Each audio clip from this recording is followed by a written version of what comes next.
Assalamualaikum warahmatullahi wabarakatuh. Sahabat Fata Morgana News yang berbahagia di mana saja Anda berada.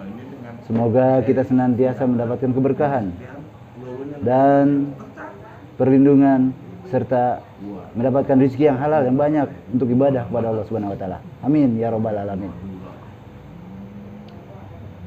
Dalam liputan kali ini, Fata Morgana News menyuguhkan Tolabul Ilmi yang diasuh oleh Al-Ustadz Haji Romli. Materi yang akan dibawakan pada kali ini adalah keutamaan sholat sunnah rawatib. Mari sama-sama kita simak dan semoga kita mendapatkan keberkahan dari Tolabul Ilmi ini.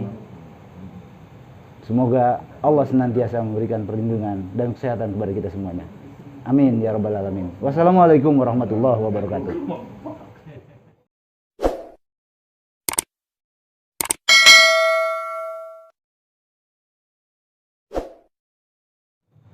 Salat sunnah rawatib disebut juga salat sunnah ar-ragaib, yaitu salat sunnah yang menyertai, yang mengiringi salat fardu, atau yang bisa kita sebut dengan salat qabla dan ba'da.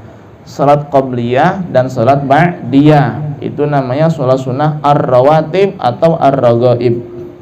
Salat sunnah rawatib atau qabliyah ba'diyah terbagi dua. Yang pertama muakkad, yang kedua gair muakkad.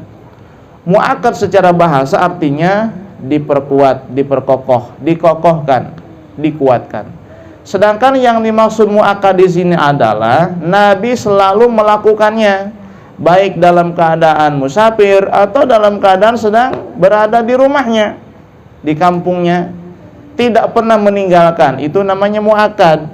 Ada berapa rakaatnya salat sunnah rawatib yang muakkad? Ada 10. Pertama ya, 2 rakaat sebelum sholat subuh. Yang kedua 2 rakaat sebelum sholat duhur. 3 2 rakaat setelah sholat duhur. 4 2 rakaat setelah sholat maghrib.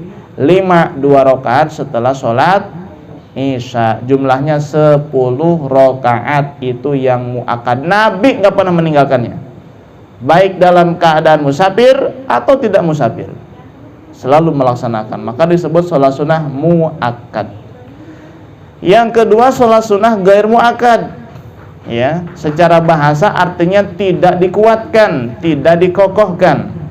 Adapun secara syar'i maknanya adalah sholat sunnah rawatib yang Nabi kadang meninggalkan gitu. Jadi tidak selalu melaksanakan, kadang melakukan, kadang meninggalkan. Ini jumlahnya ada berapa? Jumlahnya ada 12. Pertama 2 rakaat sebelum sholat duhur. Yang kedua 2 rakaat setelah sholat duhur. Yang ketiga 4 rakaat sebelum sholat asar.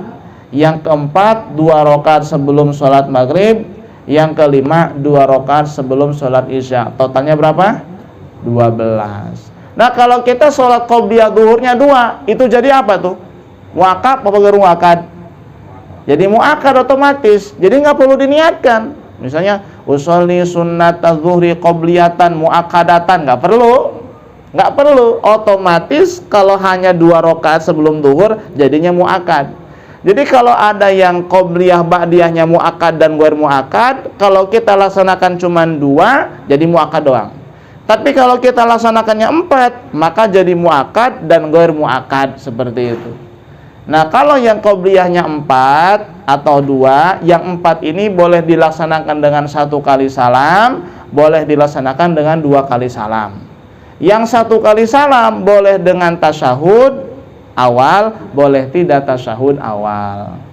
Ya, misal kita sholat qobliyah duhur nih langsung 4 rakaat, usolli sunnata zuhri, usolli sunnata zuhri arba'a rakaatin qobliyatan lillahi ta'ala. Saya niat sholat sunat duhur 4 rakaat qobliyah karena Allah Ta'ala. Nah ini pelaksanaannya nanti boleh dengan tasyahud awal atau tidak. Jadi setelah rakaat yang kedua langsung berdiri ke rakaat yang ketiga. Tapi nanti nggak usah sujud sahwi, nggak usah ya. Jangan sujud sahwi. Kenapa? Ya karena memang sholat sunnah seperti itu. Pokoknya sholat sunnah yang dilakukan lebih dari 2, 4 4, 6, 8 itu nanti boleh dengan tasyahud awal, boleh tidak. Ya. Boleh, artinya kalaupun ditinggalkan tidak perlu ditambal dengan sujud sah. Dan ini catatan penting lagi. Kalau kita misalnya sholat qobliyah zuhur 4 rakaat sekaligus dengan 1 kali salam, kalau kita pakai tasyahud awal, ya misalnya, maka tatkala kita bangun ke rakaat yang ketiga, setelah Fatihah jangan baca surat. Jangan baca surat. Tapi kalau kita enggak pakai tasyahud awal, maka di rakaat ketiga setelah Fatihah baca surat. Di rakaat keempat baca surat setelah Fatihah. Itu. Nah, kalau amalan Imam Haddad, Habib Abdullah bin Al-Haddad, beliau sholat qobliyah zuhurnya 4 rakaat tanpa menggunakan tasyahud awal dengan 1 kali salam dan surat yang dibaca Yasin dibagi 4. Itu amalan Imam Haddad dan itu memiliki keutamaan yang banyak sekali. Ya. Insya Allah ya. Insya Allah, sekedar tahu doang. Nah, dulu waktu di Yaman sering saya melakukan itu, tahadus binima. Sekarang karena banyak kesibukan jadi juga jarang melakukan. Ya. Nah,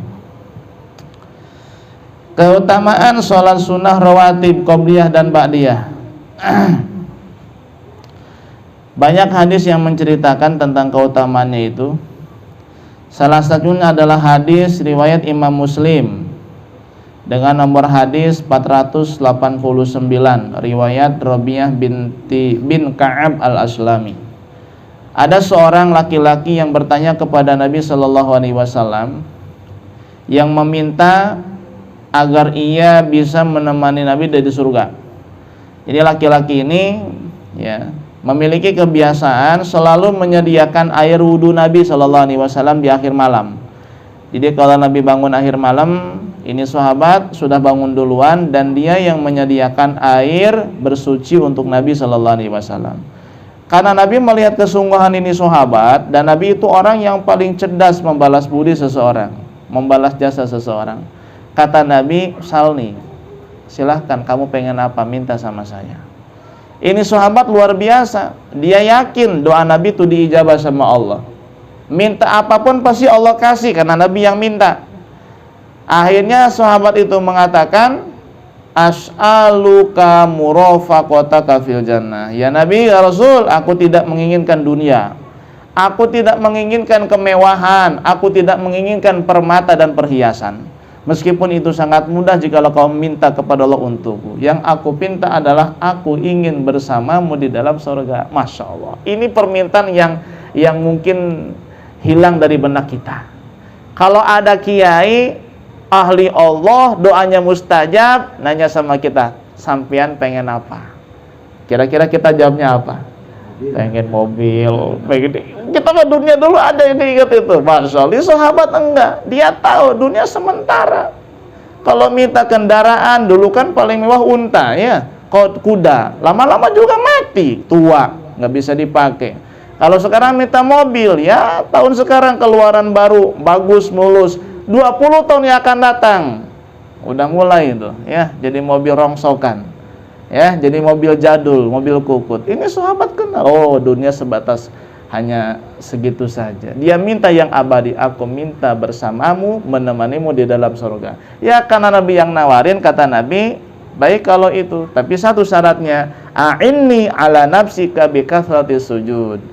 Tolong bantu aku supaya aku bisa meminta kepada Allah sehingga engkau bisa menemaniku di dalam surga, yaitu perbanyaklah sujud. Jadi jangan hanya mengandalkan doaku kamu bisa bersamaku di surga. Kamu pun harus punya usaha, kamu pun harus ada upaya agar kamu bisa bersamaku di dalam surga, yaitu perbanyaklah sujud.